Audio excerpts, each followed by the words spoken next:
நீ சாதாரண ஆள் கிடையாது. உலகத்தில் ஒரு மனிதனாக பிறந்தால் 3 ஆசை கண்டிப்பாக இருக்கும். மண் ஆசை, பெண் ஆசை, பொன் ஆசை. ஆனால் அந்த 3 ஆசை அந்த தந்தைக்காக விரித்த உத்தம குணத்தும் உன் உத்தம குணத்திற்காக உன்னை மதிக்கின்ற சத்தியமா அவன் ஆக்கிருப்பேன். அது மட்டும் இல்லை, இதெல்லாம்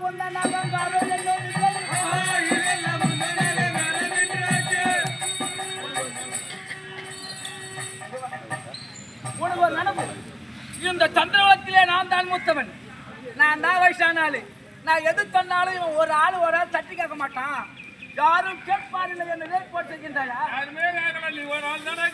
அதான் இவனுங்க எல்லாம் ஊமை, இவனுங்கெல்லாம் நீதி நியாயம் தெரியாத கம்நாட்டிங்க. ஆனால் நான் எப்படி கிடையாது. ஒரு இடத்துல தப்புன்னு தெரிந்தா தட்டி கேட்க வீரமும் தட்டி கேட்க துணிச்சலும் எனக்கு இருக்குது. நான் சத்தியமா கேட்பேன். ஆனா நீ செய்வது சரியா?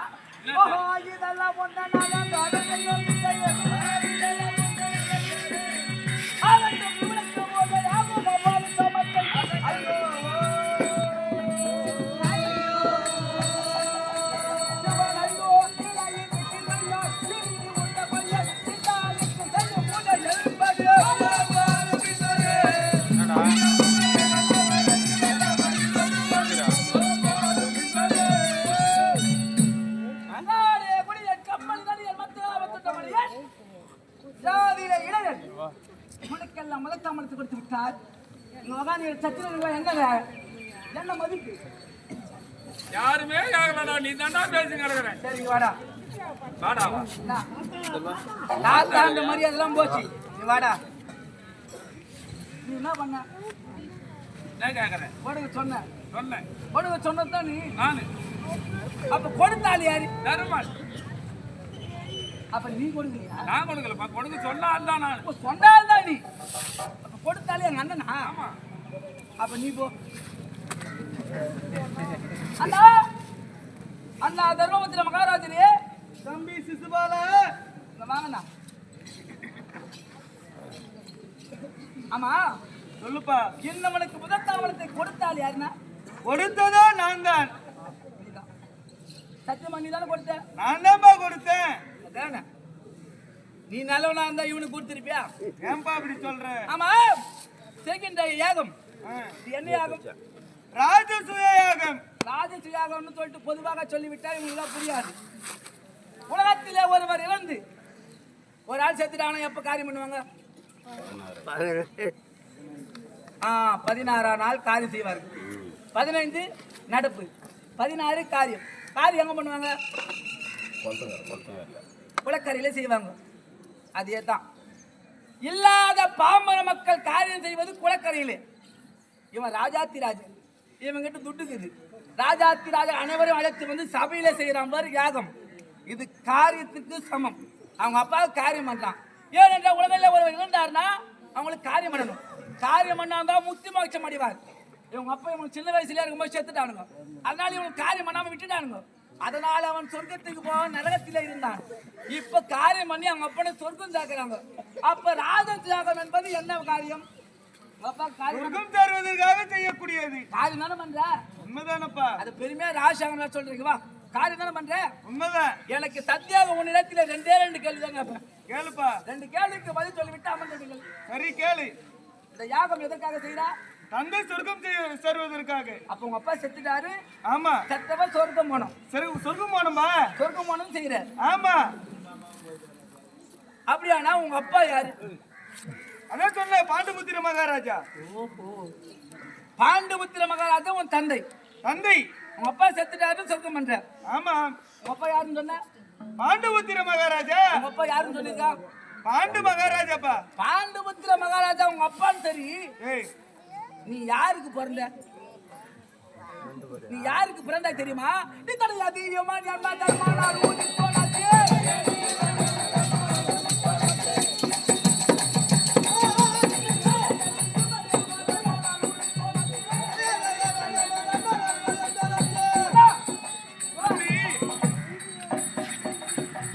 உங்க அப்பான்னு கேட்டா பாண்டு மகாராஜன் பேர் சொன்னல? உண்மைதான். நீ யாருக்கு பிறந்த? இதுக்கு பதில் சொல்லு.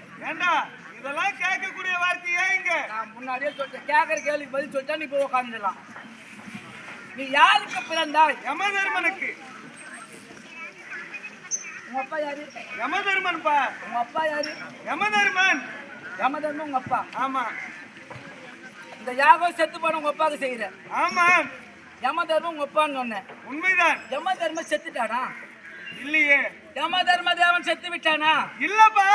அப்ப எதற்காக அவனுக்கு காரியம் பண்ற? அதான் உயிரோடு இருக்கும் தந்தைக்கு அவனா காரியம் பண்ணுவானா? அம்பா இயற்கை தந்தை செயற்கை தந்தை. நான் அந்த வெங்காய வேலை பொண்ணுலாம் கேட்கறேன்.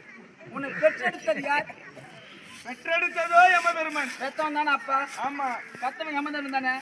அப்ப உயிரோடு இருக்கும் யமதர்மனுக்கு காரியத்தை பண்ணியிருந்தாயே நீ தர்மனா இல்ல கர்மனா? யாராவது உயிரோடு இருக்கும் தந்தைக்கு காரியம் பண்ணுவாங்களா? அதான் பாண்டுபுத்திர மகாராஜா செத்துட்டாரு. அப்ப பாண்டுபுத்திர மகா அப்ப யமதர்மன் உங்க அப்பா கிடையாதா? அவரும் அப்பா தான்ப்பா. என்னய்யா இவனும் அப்பா தான் இவனா இதுதான் அது. இந்த ரெண்டு வாய்ப்பு கதை அதான் இதுன்றாங்க அந்த கதையா தான். அவன் சரி உனக்கு அது விடு. இந்த பீமன் ஒருத்தவங்க நானே அவன் எவனுக்கு பண்ணான்? வாயுதேவன். சரி வாயுதேவன் தான் இறந்து விட்டானா? இல்லப்பா. அப்ப எதுக்காக யாகம் பண்ற? பாண்டுபுத்திர மகாராஜா இருந்துட்டார். மறுபடியும் பாண்டுபுத்திர சரி அவனை விடு. அர்ஜுன் யாருக்கு பண்ணான்? தேவேந்திரன். ஆடா தேவேந்திரன் தான் செத்துட்டானாயா? யார் இது யாகம் பண்ற? பாண்டு மகாராஜா இருந்துட்டாருப்பா. இவனாட எது கேட்டாலும் அப்ப தேவேந்திரனுக்கு அர்ஜுன் பிறக்கல. பிறந்தார். வாயுதேவனுக்கு பீமன் பிறக்கல. பிறந்தார். அந்த கிச்சாம்பத்தவங்க ரெண்டு நகுல சகாதேவ யாருக்கு பண்ணாங்க? அஸ்வினி தேவர். அஸ்வினி தேவக்கெல்லாம் செத்துட்டாங்களா? இல்லையே. அப்ப யார் இந்த யாகத்தை செஞ்சார்? பாண்டுபுத்திர மகாராஜா. பெற்றெடுத்த 5 தந்தைமாக உயிரோடு இருக்கும் போது உயிரோடு அப்பனுக்கு காரியம் செய்கின்றாய். நீலா தருமம் தருமம் உயிரோடு இங்க வா வா வா உட்கார வா. ஏன் போய் உட்கார வா. அந்த இடத்த அடைக்கிறது போயா? ஆமா உங்க அம்மா யாரு? குந்தமாதேவி. உங்க ஆத்தா யாரு? குந்தமாதேவி. ஓ குந்தமாதேவி உங்க ஆத்தா. உங்க அம்மாவை தொட்டு தாலி கட்டிருந்தாரு பாண்டுபுத்திர மகாராஜா. கேட்டுங்கப்பா. தாலி கட்டிருந்து பாண்டுபுத்திர மகாராஜா. அப்ப நீங்க 5 பேர் யாருக்கு பண்ணீங்க? ஏண்டா வந்தமா சாப்பிட்டோமா போனோமா இல்லாம பதில் என்ன? அதெல்லாம் கேட்கக்கூடிய வார்த்தையாடா. ஏன்னா ஏதோ ஒரு கேள்வி கேட்டு அதுக்கு பதில் என்ன வேற கேள்வி கேட்பணும். ரெண்டு கதை தான். அப்ப தொட்டு தாலி கட்டது பாண்டுபுத்திர மகாராஜா. உண்மைதான். அப்ப ஒரு ஆள் கூட பாண்டுபுத்திர மகாராஜனுக்கு பிறகல. அப்ப எங்க பெரியாத்தா குந்தமாதேவி வரம் தான் பெற்று போட்டாளா? அப்படி தொட்டு தாலி கட்டின தவிர மற்றவளுக்கு பெற்றெடுத்தாள் என்றால் என் பெருமாவை என்னன்னு சொல்லலாம்? டேய் இதெல்லாம் தேவ ரகசியம். என்னையா தேவ ரகசியம்? இதுவே இப்ப நாட்டு மக்கள் நாங்க யாருன்னா பண்ணா தப்புன்னு சொல்லிட்டு எங்களை எத்தனை சிறை போடுறேன். ஒருவனுக்கு ஒருத்தி. ஒருவனுக்கு ஒருத்தி. உங்க அம்மா கணக்கெல்லாம 5 பேரை கூட சேர்ந்து 5 பிள்ளைகளை பெற்றாலே இது நியாயமா? தேவ ரகசியம் இதெல்லாம். ஏன்னா தப்பு உங்க அம்மா மேலதான். கட்டின கணவனால் குழந்தை கொடுக்க முடியலன்னா விட்டுடணும். அதுக்கு எவனா குழந்தை கொடுப்பான யாருக்கு ஒன்றும் முந்தாண்டு இருக்கலாமா? சரி உன் தாய் தான் சரி கிடையாது. உங்க அப்பா கடை பாண்டுபுத்திர மகாராஜா அவனா சரியா இருந்திருக்கணும். சரி நம்மளால தான் குழந்தை பெற்றுக்க முடியல அதோட விட்டா பரவாயில்ல. 5 பேரும் அந்த குழந்தை பெற்றுட்டு வரைக்கும் சும்மா இருந்துக்கிறானா அவன் சரியாகணும். சரி விடு. உன் தாயும் சரி கிடையாது உன் தந்தையும் சரி கிடையாது. அப்பா அம்மா தப்பு பண்ணா குழந்தைங்க நீ என்ன பண்ணுவீங்க? ஆமா உங்க அப்பா அம்மா தான் தப்பு பண்ணாங்கன்னு உனக்கு தெரியுது. அவங்க வயிற்றுல 5 பிள்ளைகள் பிறந்தாயே. நாங்கள் பிறந்தோம். சத்தியமா நீங்களாவது உருப்படியா பிறந்தீங்களா? ஏன்பா அப்படி சொல்ற? உருப்படியாக வாழ்கின்றீரா? ஏன் நீங்க என்ன பண்ணீங்க தெரியுமா?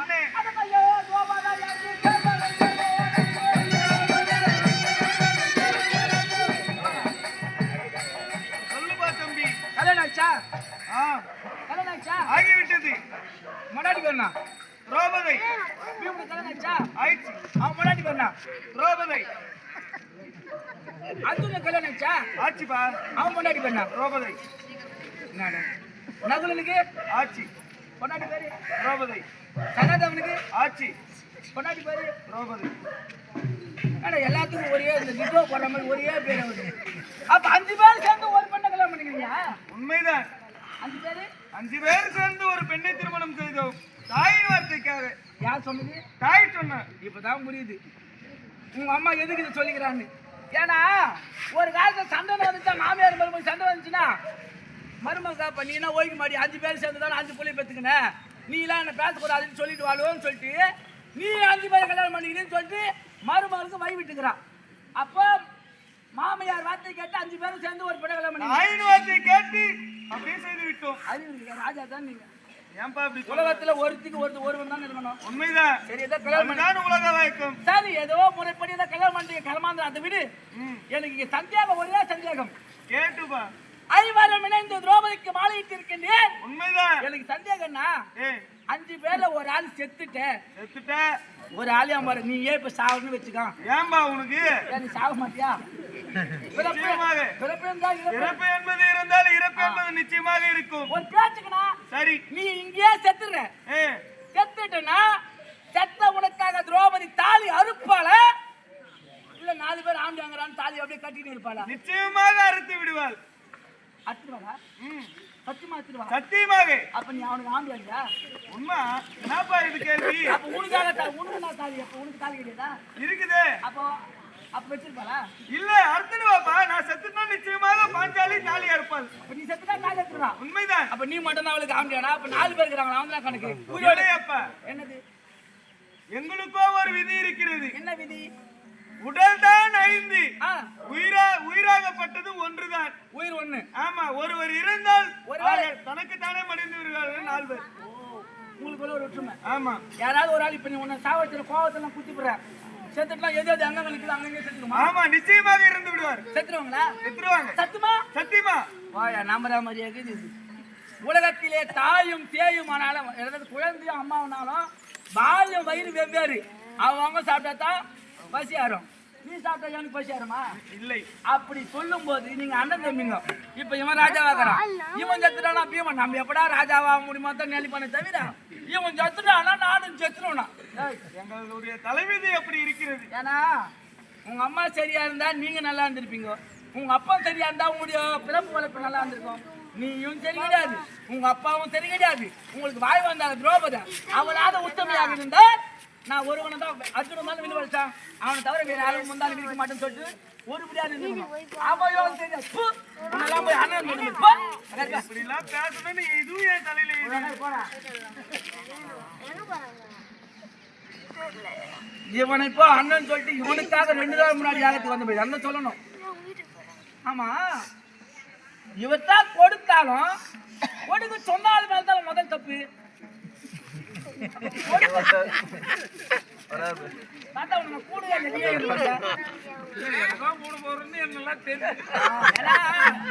தப்பு செய்தவன் தண்டனை அனுப்பிச்சு தவறுன்னு சொல்றேன். இதால கொடுக்க சொன்ன, இதால கொடுக்க சொன்ன. அதான் நீ யோகி நான் தான், நீ கொடுக்க சொல்லிக்க மாட்டேன். என்னை பத்தி சொல்ல. உன்னை பத்தி எனக்கு தெரியாதா? எப்பேற்பட்டவே இந்த மரியாதை இந்த பீஷ்மா தந்தை மரியாதை மாற்றி போனாச்சு.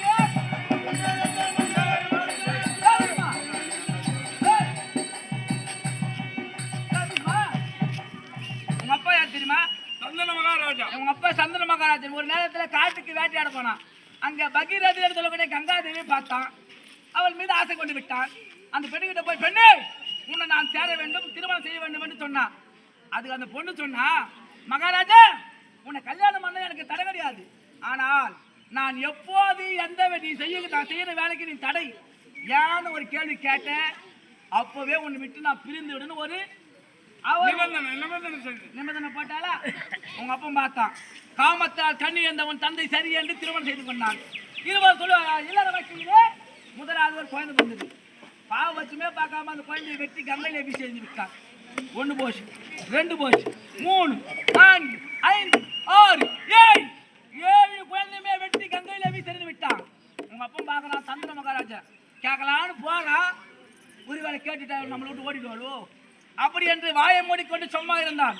ஆனால் 8வதாக குட்டிச்சவர் நீ பிறந்த பீஷ்மா, நீ பிறந்த மாத்திரத்திலே ஒப்பனுக்கு ஒரு எண்ணம், நமக்கு வயசாக போகுது, இனிமேல் கொண்டு நம்ம குழந்தை பிறக்குமோ பிறக்காதோ, பிறகுற குழந்தையாவது காப்பாத்திக்கலான்ட்டு உன் தாயிடத்தில் சென்று, பெண்ணே இந்த குழந்தைய கொண்டுடாது, இந்த குழந்தையாவது நம்ம வளர்த்துக் கொள்ளலாம் என்று கேட்டு, அது உங்க அம்மா சொல்ற, மகாராஜா நான் சொன்ன வார்த்தைக்கு நீ மறுவார்த்தை பேசிட்டேன், இனிமேல் கொண்டு உங்கள்கிட்ட வாயமாட்டேன்னு உடனே கங்கையில குளித்து ஜல சமாதியாக போய்விட்டான். அப்படி பிறந்த உடனே தாயை இழந்த தர்தல பீஷ்மன் வந்த உடனே உங்க அம்மா ஒழுங்கிட்டேன். ஆமா, ஏன்னா உங்க அப்பங்கிறாம 7 குழந்தை. உலகத்திலே பாவத்திலே சிறந்த பாவம் 3 பாவம். இந்த பாவத்தை யார் செய்கின்றார்களோ அவங்களுக்கு விமோசனமே கிடையாதுன்னு சொல்லுவாங்க. அது என்ன தெரியுமா? அதுதான் ஆவத்தி, தீவத்தி, இதுவத்தி. ஆவென்றால் பசு. எவன் ஒருவன் பசுவை கொள்கின்றானோ அவனுக்கு அந்த பாவத்திற்கு விமோசனமே கிடையாது. ஸ்ரீ என்றால் பெண்கள். பெண்களை யாரு கொலை பண்றானோ அவனுக்கும் விமோசனம் கிடையாது. சிசு என்றால் குழந்தை. குழந்தை யார் கொள்கின்றானோ அவனுக்கும் விமோசனம் கிடையாது. அப்படி 7 குழந்தைகளை கொண்டாலே உன் தாய் சரியானங்களா? 7 குழந்தை கொல்லும் அளவிற்கு வாயப்படி கொண்டு ஊமை போடுறாரு உங்க அப்பா சரியானவனா? 2 பேர் வேலை சரி கிடையாது. நீ வர முன்னாடி பெரிய மனுஷன் நிக்கவா உட்காரவா?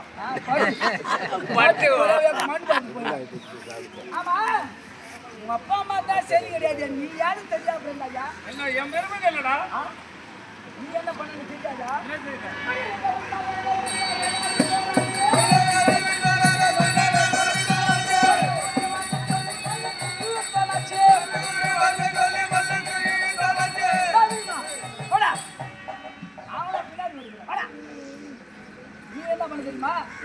நான் என்னடா செய்தேன்? உனக்கு தம்பி பாரு இருந்தாங்க. ஆமா விசித்ரா வீரியன் சித்ராங்க. 2 பேரோட நீ காட்டுக்கு போன. அங்க காசி நாட்டு இளவரசிக்கு அம்பிகை அம்பாலிகை அம்பான்னு 3 பொண்ணு வந்தா. உன் தம்பிமா 2 பேரும் அம்பிகை அம்பாலிகை 2 பெண் மேல் ஆசைப்பட்டார்கள். உடனே அந்த 3 பெண்ணுக்குமே சுயவரம். நேரா நீ ஓடுன. ஆசைப்பட்டது என்னமோ 2 பொண்ணு தானே. நீ 2 பொண்ணு தூக்காடா 3 பொண்ணு தூக்கான்ட்டு தூக்கி அந்த மாத்திரத்திலே இந்த 2 பொண்ணும் ஆசைப்பட்டவோட சேர்த்துட்டாங்க. இந்த முதல் பொண்ணுக்கு அம்பா அந்த பொண்ணு அம்போன்னு நிற்குது. உடனே உன்னத்துல வந்து தூக்காந்தவன். ஏன்னா பெரியவர் சொல்வார்கள் நாய் கட்ட பாண்டம் தூக்காந்த நீ தான் கல்யாணம் பண்ணிக்கணும். ஏன்னா நீயே கல்யாணம் பண்ணிக்கணும் அம்பா பொண்ணு கேட்கறான். என்ன சொன்ன? நான் கல்யாணம் பண்ணிக்கிறதுல சத்தியம் பண்ணிக்கிறேன். சத்தியம் பண்ணவன் என்ன வெங்காயத்துக்கு போய் பொண்ணு தூக்காந்த? என் தம்பிமார்கள் ஆசைப்பட்டார்கள். உன் தம்பிமார் எத்தனை பொண்ணு மீது ஆசைப்பட்டாங்க? 2 பேர் தான். அப்ப 2 தான் தூக்காங்க. எது அது என்ன பேருன்னு எனக்கு தெரியாது. தெரியாது வெங்காயத்துக்கு நீயா போன? நான் 3 பேரா கொண்டாந்துட்டேன். தெரிஞ்சிருந்தாலும் தெரியாம என்னடா இது என்னடா கடையில போயிட்டு 2 பொருள் வாங்கடா 3 பொருள் வாங்க அந்த கடையாக்கு பெண்ணும் அது ஒண்ணா? சரி அந்த பெண்ணு நேரத்துல மண்டாடினா நீ கேட்கற மாதிரி தெரியல. உடனே உன் குரு பழத்துல சென்று முறையிட்டார். உன் குருநாதர் வந்தாரா? வந்தார். கேட்டாரா? கேட்டார். கல்யாணம் பண்ணின்னு கேட்டாரா? ஆமா. நீ என்ன சொன்ன? மறுத்து விட்டு. ஆமா முடியாதுன்னு சொல்லிட்டேன். உடனே வாய் சண்டை ஆகிவிட்டது. உனக்கும் உன் குருநாதருக்கு சண்டை என்று ஏற்படுகிறது. அப்படி யுத்தத்திலேயே குருவையே தோற்கடித்த குரு துரோகி பீஷ்மனி. துரோகினி ஏன்டா சொல்ற? என்ன? குரு என் மீது யுத்தத்திற்கு வந்தார். 20 யுத்தம் செய்தோம். அவர் தோத்துட்டாரு. கத்து கொடுத்தாளா இருந்தா யாரா இருந்தா இல்ல சண்டைக்கு வந்தாரு அவரு. அப்படி உன் பரப்பும் சரி கிடையாது. உங்க அப்பா அம்மாவும் சரி கிடையாது. உன் தம்பி மாறு சரி கிடையாது. மொத்தத்துல சபையில எவனுமே சரி கிடையாது. இல்ல எனக்கு நல்லா தெரிஞ்சு போச்சு. என்ன? எனக்கு நேரம் கட்டு போச்சு. அதனாலதான் இப்படி பேசுறேன். நேரம் கெடுது கெடாது அது அப்பாற்பட்ட விஷயம். கேட்கற கேள்வி தப்பு ஒண்ணு கிடையாது. நான் கேட்கறது சரியா தானே கேட்கறேன். கேள்வி கேட்டா போதுமாடா? சொன்னவன் நீயும் குற்றவாளி, கொடுத்தவன் நீயும் குற்றவாளி. இதை கல்யாணம் பண்ணி கொண்டாங்க வருவா. இவன் எப்பேற்பட்ட தெரியுமா? இதை கல்யாணம்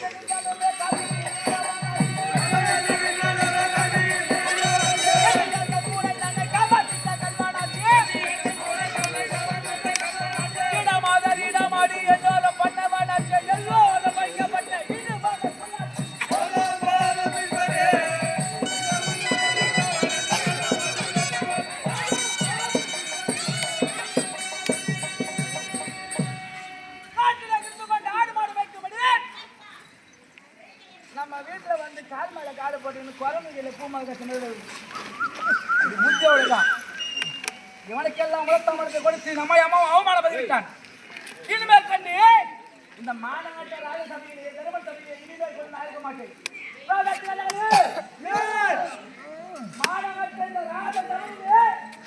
மானமுள்ள அரசு யாருமே இருக்க மாட்டாங்க. இப்பவே நாட்டுக்கு நான் போறேன். பின்னாடி வாங்கயா தம்பி சிதுமலா இப்படி கோபிக்கலாகுமா? சிதுமலா தம்பி இப்படி கோபிக்கலாகுமா?